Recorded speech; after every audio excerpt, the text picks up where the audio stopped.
Hello and welcome to the Curator's Corner. I'm your host, firefighter Brian Anderson, curator of Fireman's Hall Museum. Here at the Curator's Corner, we aim to bring you the history of firefighting in Philadelphia, as well as the history of the Philadelphia Fire Department and its volunteer partners. On this episode, we are going to recognize the three historians of the Philadelphia Fire Department. They were Jack Robrecht, Albert Wills, and Jack Wright. Joining me today is retired firefighter and curator Harry McGee, and from the Philadelphia Fire Department Historical Corporation is Carol Smith and Robert Scheck. Tell me how the title and the position of the historian came up in the Philadelphia Fire Department. I don't have any idea how that came about. What happened is that when I came on the job and actually came down to the museum in 1985, and actually before that, I was down there light duty.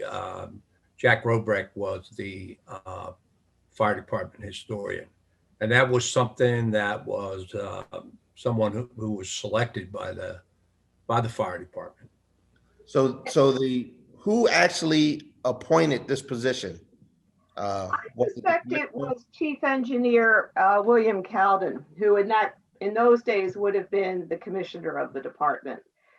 Because we know from records that are left at the museum, including a memorial piece that was done when Jack died in 1993, that he was appointed to that position in 1941. And he held that position until 1993, basically until he died. I'm just going to give a little information on what I have on all three historians. Right here with Jack Robrecht was the first historian of the Philadelphia Fire Department. He loved the photography and taking pictures of fire apparatus, was responsible for the creation of the museum's Saturday volunteer luncheon meetings, and Jack was also one of the main organizers of the annual muster. While each historian had their own areas of expertise, he also had projects that they advanced. Jack created the extra alarm list, which was a collection of every extra alarm for the month. A Word document or letter was sent out in relation to the extra alarms for that month. Albert Wills was the second historian of the Philadelphia Fire Department, but also an historian for the museum. Funding for the museum was a concern for him, and he created the first donation firebox, which is still used today on the apparatus floor here in the museum. Al volunteered generously of his time and enjoyed giving tours of Fireman's Hall Museum. I saw a lot of pictures of Al talking to a lot of the school kid groups that came through here on tours. So he loved dedicating a lot of his time to telling the history to young adults. He also served as a volunteer fire chief for the Cornwall Heights Fire Department. Al's area of expertise was insurance fire marks. His reputation was well known and locally and internationally. Jack Wright. Jack was the third historian of the Philadelphia Fire Department and had a close relationship with the first historian, Jack Robrecht. Jack Robrecht for inspiring him to improve and expand his photography of fire apparatus. In 2006, Jack started the initiative to have members of the Philadelphia Fire Department photograph various jobs and station activities with portable cameras.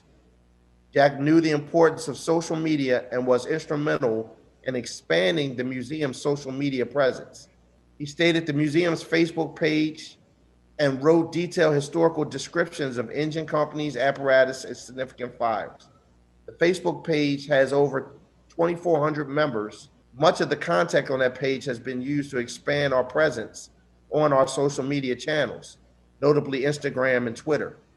Jack's work was also expanded to the museum's website in 2018, and the historian's blog is one of the most important pages. So, as history tells us, it was only these three individuals that were the historians. What actually sparked their interest in telling the history of the Philadelphia Fire Department? I know that Jack Robrecht, he broke me in down in the museum along with firefighter Tom Tye. And Jack told me he had a fire in his house on Christmas Day. He was young, and he said that he remembers him carrying the hose up to the second floor, to extinguish the fire. And he said that that began his interest. And for whatever reason, Jack Robrek and Jack Wright, for that matter, were never able to be members of the Philadelphia Fire Department, but they were passionate fire buffs.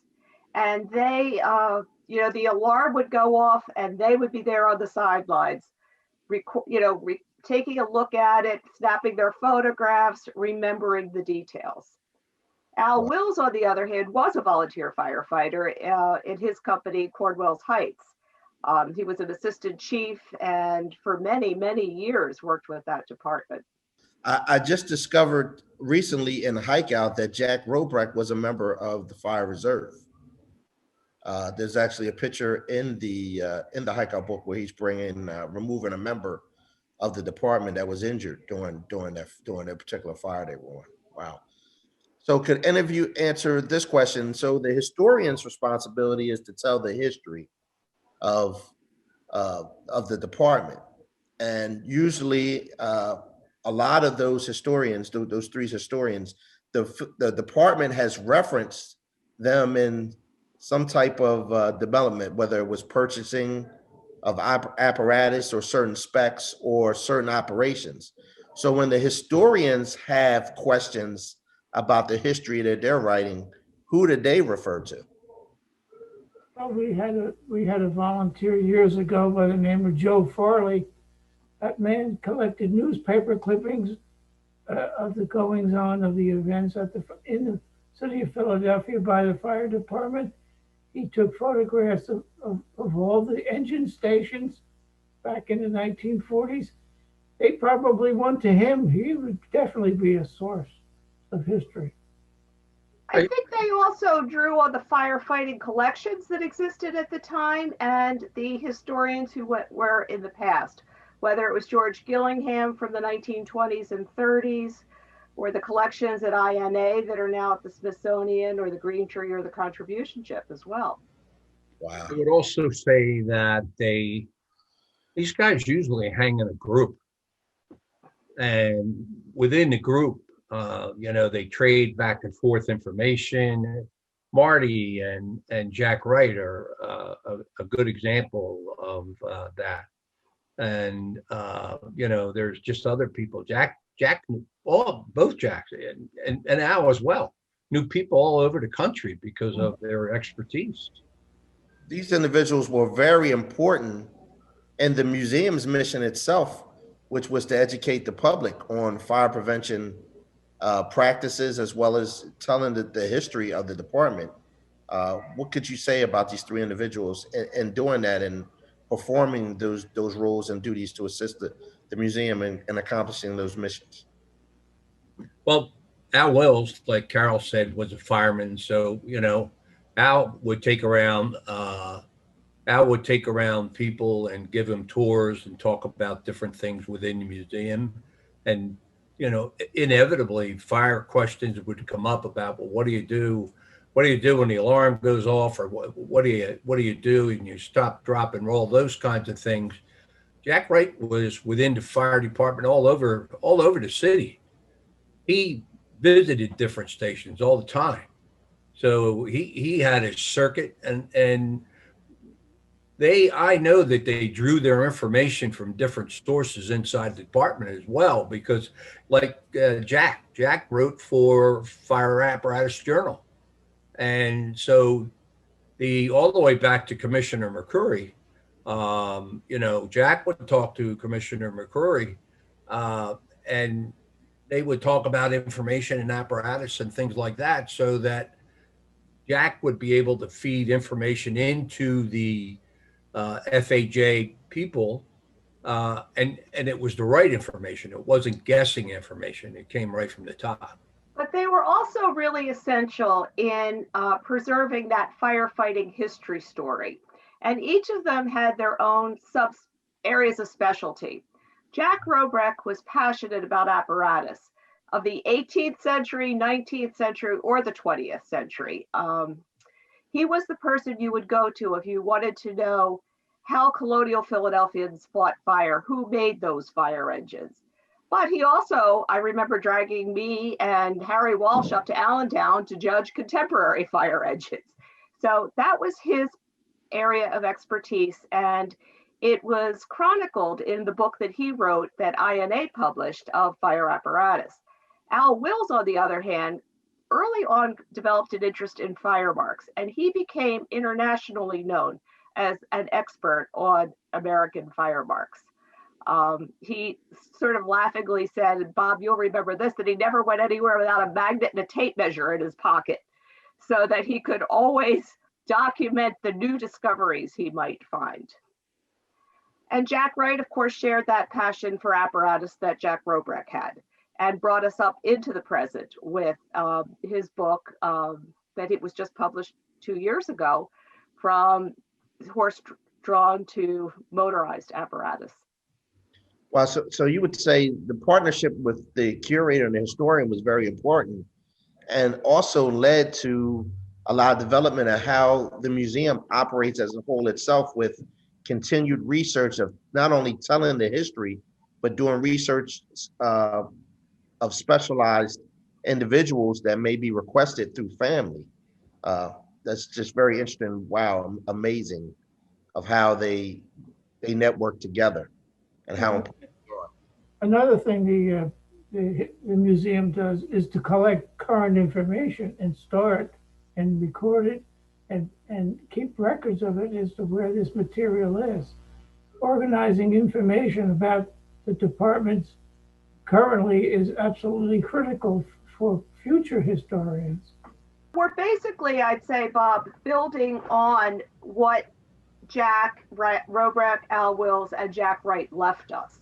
You know, they had wonderful files. Everyone in the city interested in apparatus had a copy of Jack Robrecht's files on apparatus makers. Yes. But we have those files at the museum and we continue to add to them.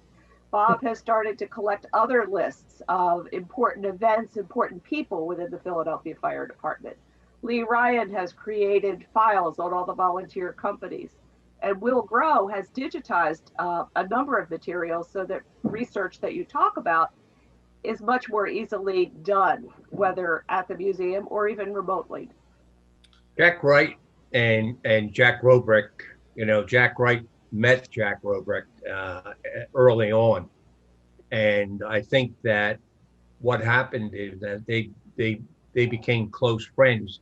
But I think the big difference between Jack Robrecht and Jack Wright was that Jack Wright was in the digital age, and he was able to do things and move things around, contact people a lot quicker than the others were, because he was savvy on how to use, you know, computers and email and those kind of things, and that's actually feeding the stuff back to the archives and being managed up on the third floor by the people that are, you know, taking care of things. Bob made a finding aid up there as he started to pull together all the things that were, you know, laying that what happens is the base, or actually the volume of the third floor, the archives, has grown because people bring their family wares in and they hand them to you, and then they have to be selected and put away. So that's all happens. It's just, I think it's a constant feed from everywhere to make things work. Right. So these individuals spent a lot of their time in telling the story, recording, and photography.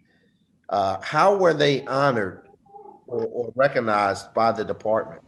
Well, Jack was an honorary fire chief. Jack Robrecht. Okay.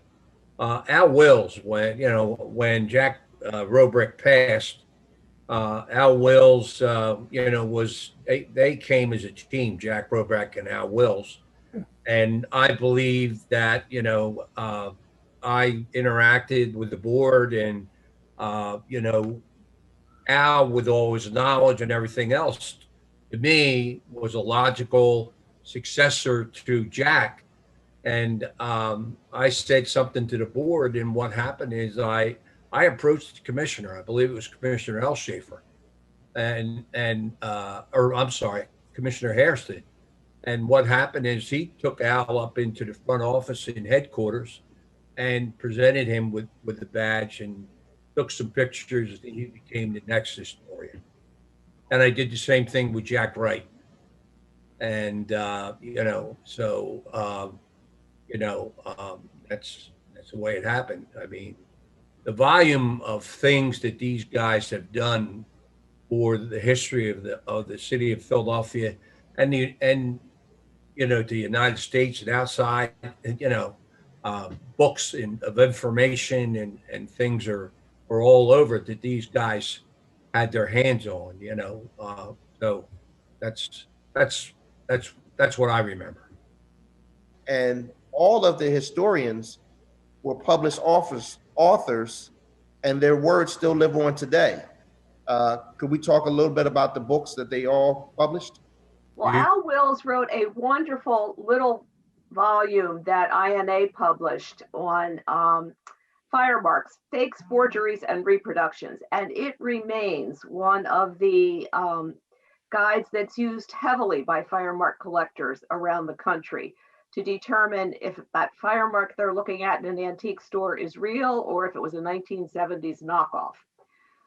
Jack Robrecht wrote a wonderful illustrated history of apparatus that the Insurance Company of North America, then INA, published. And it was a starting point for all of us to be able to trace the development of fire engines in America. And then, of course, Jack Wright wrote the wonderful history of apparatus from the Philadelphia Fire Department from 1871 through to the present that just came out. I particularly like Jack Robrecht's book from the INA, because not only does it show the development of the apparatus, but in the back of it lists all the manufacturers of fire engines in Philadelphia. And not only that, they have detailed descriptions of these apparatus where you actually learn the terminology that we need in order to function at the museum. For those of us who are not members of the fire department, it's the only way we can get a decent explanation of what different apparatus and the pieces on them, how to use the terminology properly. It was big news in the department of Jack's passing, and it was finally put to rest on April 12th. Just want to give condolences from all the staff here at Fireman's Hall Museum to the family.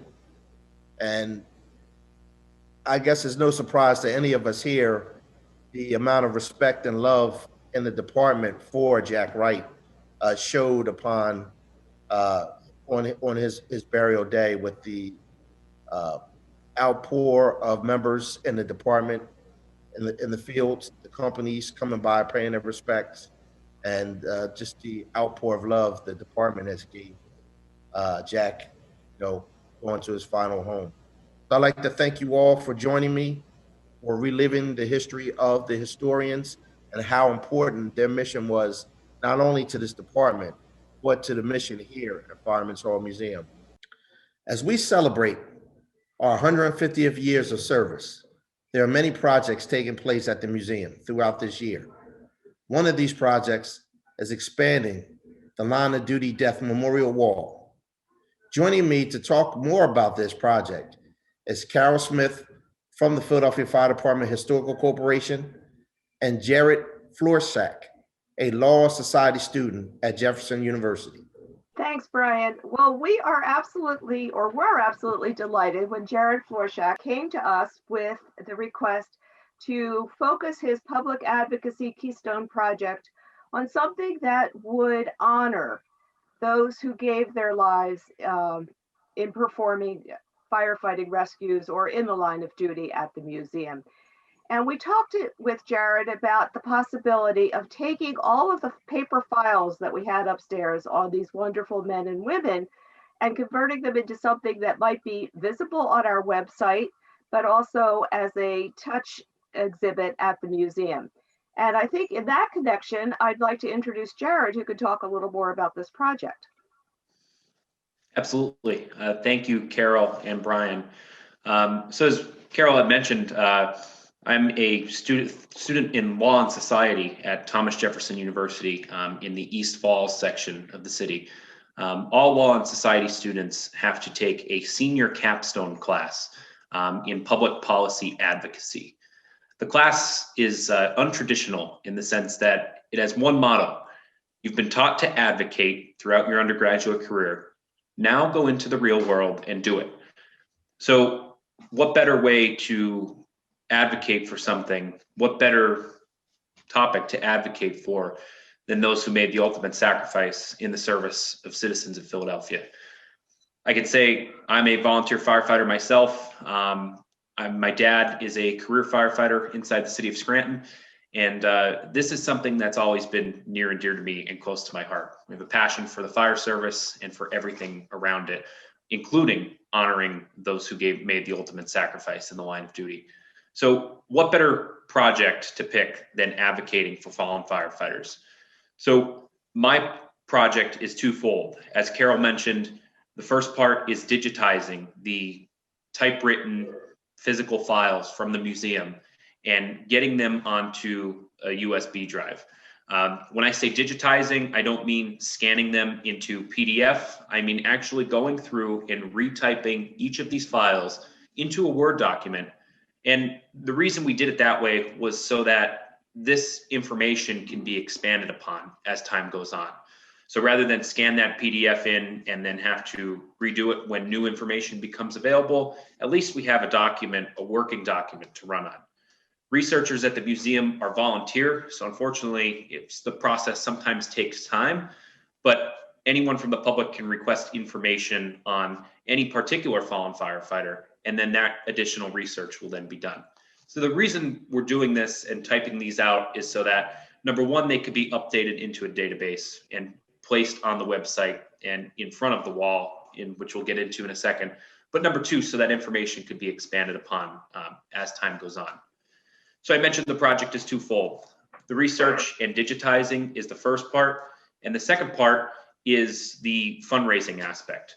We'd like to fundraise enough money for a kiosk, similar to what you see in restaurants where you order or in other museums, where we can create an interactive exhibit where a visitor to the museum can walk up to the kiosk, which will obviously be placed in front of the wall of fallen firefighters, and they can click or search on a name and find out more information.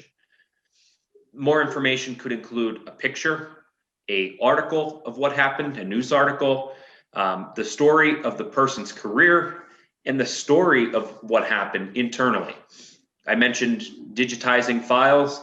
Each and every one of these line of duty deaths has a brief write-up that discusses, at the very bare minimum, what happened to that individual.